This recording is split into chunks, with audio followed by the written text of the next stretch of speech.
नमस्कार। मौसम चलावाज में आपका स्वागत है। बात करेंगे राजस्थान के मौसम के बारे में, जिसमें आपको बताएंगे कि अगले 24 घंटों के दौरान मौसम किस प्रकार रहेगा। आज 6 जून 2023 का दिन है, सुबह के 8 बज रहे हैं और अभी का मौसमी विश्लेषण देखें तो आज जो है राजस्थान के जैसलमेर बीकानेर के आसपास के क्षेत्रों पर एक सर्कुलेशन बना हुआ है, कह सकते हैं एक चक्रवाती परिसंचरण तंत्र है मध्यम रूप में, जिसका असर ये रहेगा कि बीकानेर, गंगानगर या कह सकते हैं बीकानेर संभाग के क्षेत्रों में बादल छाने, मेघ गर्जन हो रहे और अंधड़ की गतिविधियां चलने की संभावनाएं यहाँ पर देखने को मिल सकती हैं बॉर्डर वाले क्षेत्रों से लेकर मध्य भागों में। वहीं जोधपुर संभाग, पाली संभाग के क्षेत्रों में भी मेघ गर्जन, खंड वर्षा की संभावनाएं शाम के समय के आसपास से लेकर आगे देर रात्रि के मध्य देखने को मिल सकती हैं। यहाँ पर देखिए तो एक परिसंचरण तंत्र उत्तर पश्चिमी राजस्थान के आसपास के क्षेत्रों पर पाकिस्तान बना हुआ है। एक WD उत्तरी राज्यों के करीब पहुंच चुका है। पूर्वोत्तर राज्यों के आसपास से होते हुए एक और WD यानी जो यहाँ से अभी गुजरा है वो पूर्वोत्तर राज्यों के आसपास सर्कुलेशन की वजह से सक्रियता दिखा रहा है। अरब सागर में जैसा अनुमान था वहीं पर जो है अब दक्षिण पूर्व मध्य भागों के आसपास एक निम्न दबाव बन चुका है, जो कि वेलमार्क सिस्टम के रूप में यहाँ पर बन रहा है और अगले 24 घंटों के दौरान इसके डिप्रेशन बनने और उसके बाद डीप डिप्रेशन बनते हुए तूफान की कैटेगरी में जाने की संभावना यहाँ पर बन रही है। यानी तूफान बिपर जो है यहाँ पर डेवलप हो रहा है और ये 2023 जून महीने में लगभग 5 तारीख के आसपास से लगाकर इसकी सर्कुलेशन की गतिविधियाँ बन गई थी। आज 6 जून है। इस सिस्टम के लगातार उत्तर में बढ़ने की जानकारी हम पिछले कई दिनों से दे रहे थे और इन तारीखों के आसपास ही तूफान बनने की संभावनाएं हमने लगभग 1.5 महीने पहले से लगाकर लगभग हर 1-2 वीडियो को छोड़कर बताते रहे कि जून महीने में इस दौरान तूफान बनेगा अरब सागर में। और इसका ट्रैक जो है लगभग पिछले 10 से 12 दिनों के आसपास से ही हमारा जो जोर था कि ये उत्तर की ओर बढ़ेगा, यानी गुजरात, राजस्थान, पाकिस्तान के क्षेत्रों को प्रभावित करेगा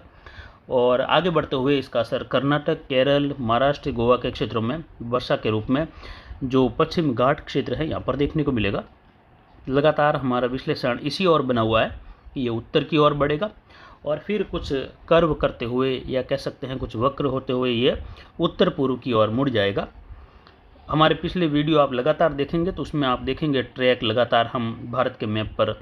2 ही ट्रैक बता रहे हैं, गुजरात के आसपास से होते हुए, एक राजस्थान, गुजरात या कह सकते हैं जो पाकिस्तान और गुजरात के सटे हुए इलाके हैं दक्षिण पूर्व पाकिस्तान से होते हुए राजस्थान के क्षेत्र में,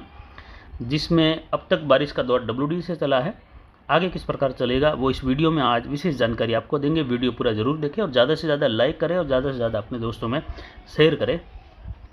यहाँ पर जो है अधिकतम तापमान पिछले 24 घंटों के दौरान चेलावा से मारवाड़ जंक्शन में 38.10 डिग्री सेल्सियस रहा, तो वहीं न्यूनतम तापमान 22.70 डिग्री सेल्सियस और अधिकतम आर्द्रता का स्तर जो है 88% के आसपास रहा। न्यूनतम आर्द्रता का स्तर 36% के आसपास रहा। वायु दबाव 1005 मिलीबार, तो वहीं हवाओं की अधिकतम गति पिछले 24 घंटों के दौरान 31 किलोमीटर प्रति घंटे की रफ्तार तक यहाँ पर दर्ज की गई।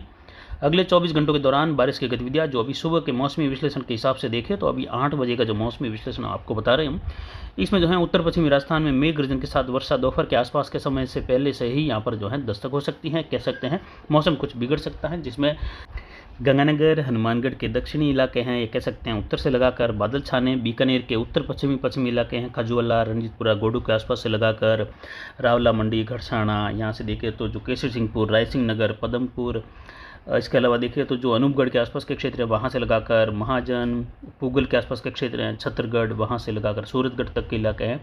यानी उत्तर पश्चिम से दक्षिण पूर्व की ओर बढ़ता हुआ दौर जेट के प्रभाव में देखने को मिल सकता है, क्योंकि जेट इन दिनों में उत्तर पश्चिम बनी हुई है, लेकिन आर्द्र हवाओं का भारी प्रभाव निचले स्तर पर बने होने से जेट का प्रवाह अगर अरब सागर से भी नहीं होता है इन दिनों में, तो भी WD आने और सर्कुलेशन बनने के बाद बारिश की गतिविधियाँ शुरू हो जाती हैं, क्योंकि ज़रूरत पड़ती है आर्द्र हवाओं की। और आर्द्र हवाएं पिछले लगभग जो है 18-20 दिनों से लगातार अरब सागर के उत्तर पश्चिम में बने उच्च दबाव के क्षेत्र के कारण लगातार आर्द्र हवाएं दक्षिण पूर्व पाकिस्तान, जो बाड़मेर के क्षेत्र हैं, जालोर, बीकानेर, जैसलमेर, जोधपुर, इन क्षेत्रों से होते हुए अरावली रेंज, वहीं विशेषकर गुजरात के पश्चिमी, उत्तर पश्चिमी इलाकों से होते हुए गुजर रही हैं, जिससे उत्तर पश्चिमी भारत तक के इलाकों तक ये पहुंच रही है, जिससे लगातार यहाँ पर आर्द्र हवाओं का भारी प्रभाव बना हुआ है। लगातार न्यूनतम आर्द्रता का स्तर अच्छा बना हुआ है, अधिकतम आर्द्रता का स्तर भी लगातार अच्छा बना रह रहा है। तापमान में लगातार गिरावट का दौर बना रह रहा है। हालांकि पिछले 24 घंटों के दौरान तापमान में बढ़ोतरी हुई। तूफान बिपरजॉय के उत्तर दिशा में बढ़ते हुए गुजरात के जो भुज के इलाके हैं, जो सौराष्ट्र रीजन के आसपास के इलाके हैं, वहाँ से होते हुए आगे गुजरने की संभावना रहेगी जिसकी संभावना अगर देखें तो 3 ट्रैक के अनुसार जो है लगभग यहाँ पर आगे गुजरने की संभावनाएं 35% बन रही हैं,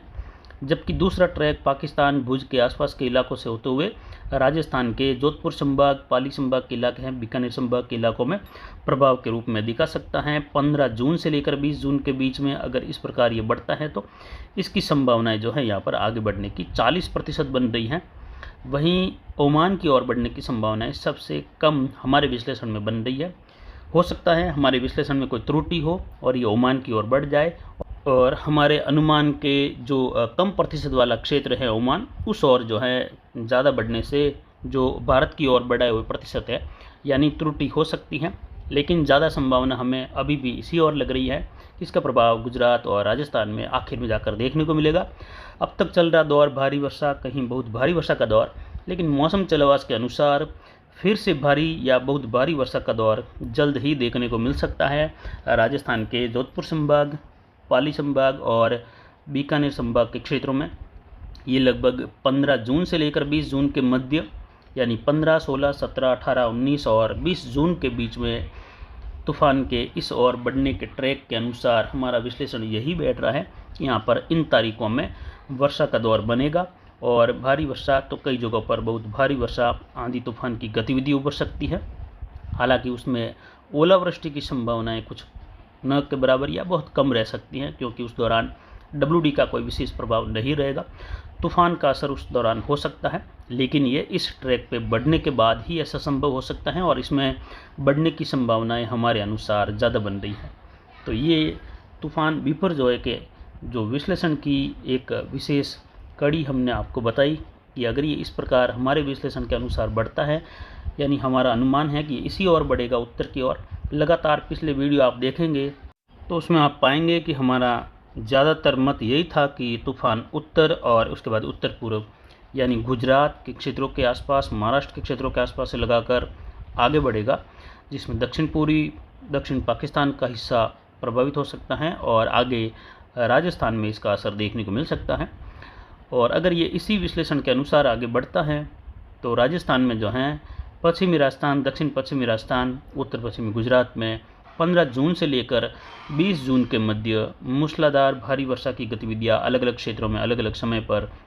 कई बड़े इलाकों में एक साथ, कुछ इलाकों में भारी से बहुत भारी वर्षा भी देखने को मिल सकती है, जिसमें पाली संभाग के क्षेत्रों में देखें तो पाली, जालोर, सिरोही, वहीं जोधपुर संभाग के क्षेत्रों में देखें यहाँ पर जैसलमेर से लगाकर जोधपुर होते हुए बाड़मेर, फलोदी के क्षेत्र हैं। और इसके अलावा देखें तो बीकानेर संभाग के क्षेत्रों में भी इसका असर दिखाई देगा। वहीं उदयपुर संभाग और अजमेर संभाग के भी कई इलाकों में इसका असर दिखाई देगा, लेकिन ये तभी दिखाई देगा जब जो है ये हमारा जो विश्लेषण बैठ रहा है उसके अनुसार ये उत्तर की ओर बढ़ेगा तभी। यानी कुल मिलाकर देखें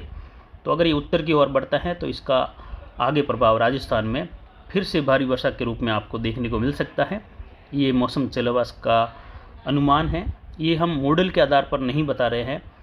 ये वर्तमान में बनी हुई वायु राशियाँ या कह सकते हैं वायु धाराओं के आधार पर, दबाव के आधार पर, तापमान के आधार पर हम विश्लेषण कर रहे हैं कि इस समय जेट किस प्रकार बनी हुई है और इस प्रकार अभी जेट जैसे कि भारत पर उसका असर किस प्रकार है, किस तरह घुमावदार रूप में चल रही है, कहाँ एंटी साइक्लोन का प्रभाव अभी बना हुआ है और कहाँ पर जो है जैसे जैसे ये आगे बढ़ेगा तो इसका कुछ उच्च दबाव, कहीं जो है इसकी वजह से कम दबाव का क्षेत्र उभरेगा, उसमें जेट में क्या फ़र्क आ सकता है और अफ्रीका के ऊपर जो है जेट का किस प्रकार प्रभाव बना हुआ है, वो जो है भारत के ऊपर किस प्रकार रह सकता है अगले 7 से 8 दिनों के बाद में। इसी के आधार पर हमने मानसून की स्थिति में भी लगातार आपको पहले से बताया कि 8 जून तक हमें दस्तक देता हुआ दिखाई नहीं दे रहा है, यानी पहले सप्ताह में तो भारत में जो है या कह सकते हैं केरल में बिल्कुल ही मानसून की दस्तक नहीं होगी। हम इसी पर टिके हुए हैं और अभी भी कह रहे हैं लगभग 8 जून तक दस्तक नहीं होगी या 8 जून के आसपास से लगाकर